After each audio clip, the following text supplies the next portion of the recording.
सुप्रभात मेरे प्रिय विद्यार्थियों, आप सभी का हार्दिक स्वागत है कक्षा छठी के ई लर्निंग हिंदी के वसंत के कक्षा में। तो जैसा कि आप जानते हैं कि हम लोग ऐसे ऐसे नामक एक एकांकी का पठन कर रहे थे। वो एकांकी हमने पिछले हफ्ते पढ़ करके समाप्त कर ली थी। हमने उसके सारांश को भी एक और बार दोहरा लिया था। फिर से पुनर्चर्चा करते वक्त हम उसके बारे में फिर से डिस्कशंस करेंगे। अब हमको इसके अभ्यास, प्रश्नोत्तर इन सब को करना है। तो आज सबसे पहले हम जो करने वाले हैं वो है, आप श्यामपट पर देख सकते हैं, वो है शब्दार्थ। मैंने कुछ कठिन शब्द चुन करके रखे हैं। उन कठिन शब्दों के अर्थ मैं आप लोगों को लिख करके बताने वाली हूँ। अब इसके अलावा भी यदि कोई कठिन शब्द ऐसा होता है जिसका अर्थ आपको नहीं आता है, मेरे प्रोवाइड करने के अलावा भी ऐसे हो सकते हैं कोई शब्द जिनके अर्थ आपको नहीं आते हैं, वो आप मुझे चैट के ज़रिए बता सकते हैं। ठीक है, तो सभी अपनी उत्तर पुस्तिका निकाल लें और पेन के साथ रेडी हो जाइए और मेरे साथ लिखने की कोशिश कीजिए। ठीक है स्टूडेंट, सबसे पहला शब्द ये एक मुहावरा है, हमने इसको पढ़ा था चैप्टर में। ये है हवाइयाँ उड़ना।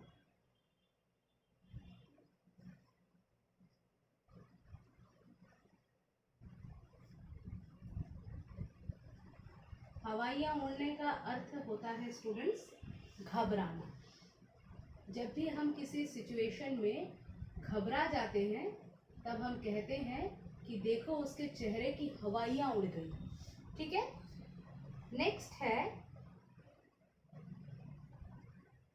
माँ कह रही थी अंट शंट तो नहीं खाया। तो ये अंट शंट क्या होता है? अंट शंट का अर्थ होता है कुछ ऐसा वैसा। ठीक है, ऐसी वैसी चीज।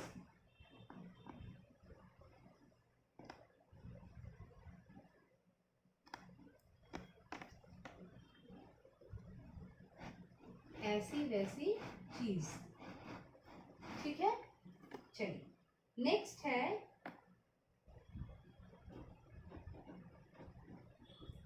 भला चंगा।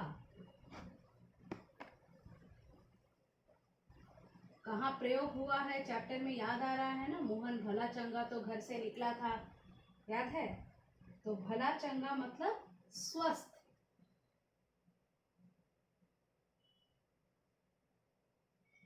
ओके, आप लोग मेरे साथ लिखते जाइए।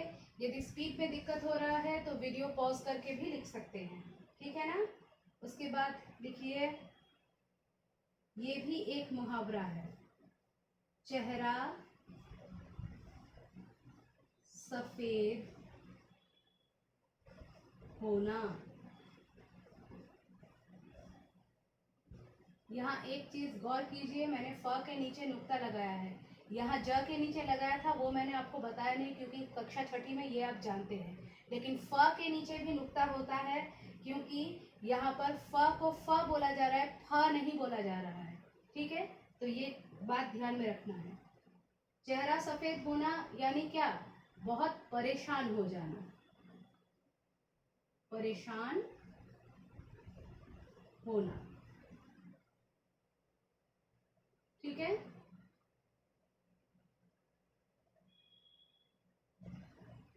बला बोलते हैं ना, ये ऐसे ऐसे कौन सी बला है? ये बला का अर्थ होता है बीमारी या मुसीबत। यहाँ पर बला का एक्चुअल अर्थ होना चाहिए मुसीबत। बला टली हम लोग कहते हैं ना कि चलो भाई, अभी जैसे कोरोना की बीमारी चली जाएगी तो हम कहेंगे चलो भाई अच्छा हुआ, बला टली। तो ये बला का अर्थ होता है मुसीबत। नेक्स्ट, वात।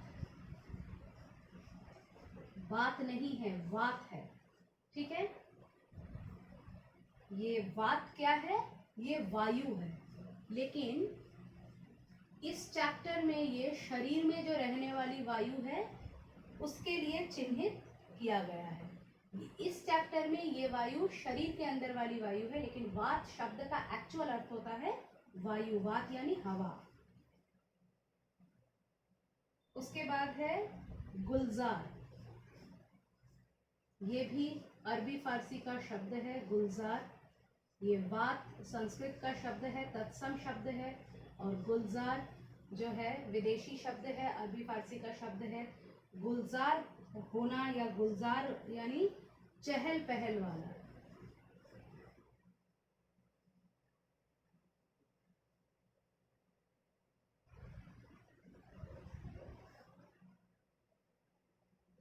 चहल पहल वाला, ठीक है।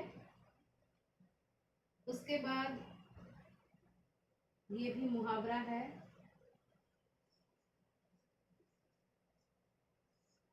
क्या है मुहावरा? छका देना। किसी को छकाना मतलब उसको परेशान करना या उसको धोखा दे देना, ठीक है। परेशान करना या दोनों मीनिंग चलते हैं इसको, इसके लिए धोखा देना। लिख लीजिए। नेक्स्ट,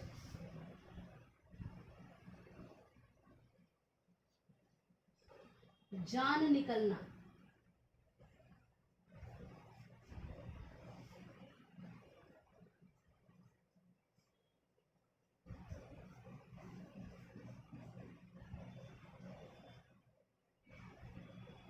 जान निकलने का क्या अर्थ होगा, कहिए? बहुत डर जाना या परेशान होना।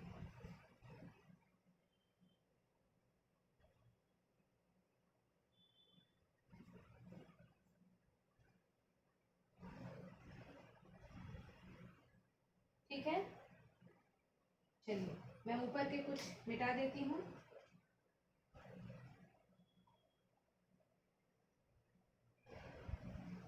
ये जान निकलना भी मुहावरा है, ठीक है ना।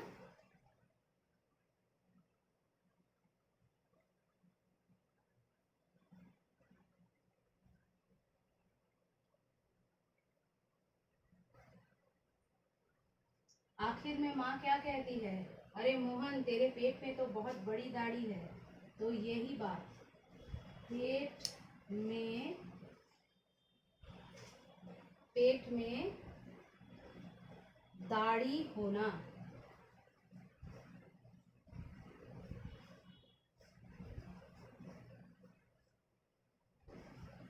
पेट में दाढ़ी होना मतलब बहुत होशियार होना।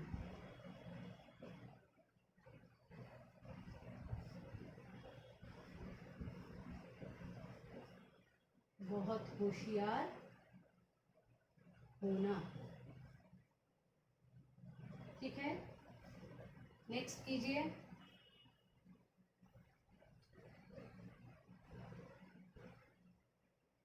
आखिर में एक शब्द प्रयोग हुआ था, अट्टहास। अट्टहास यानी जोर से हंसना या ठहाका लगाकर हंसना। ठहाका लगाकर हंसना एक मुहावरा है, तो जोर से हंसना यही लिख देते हैं।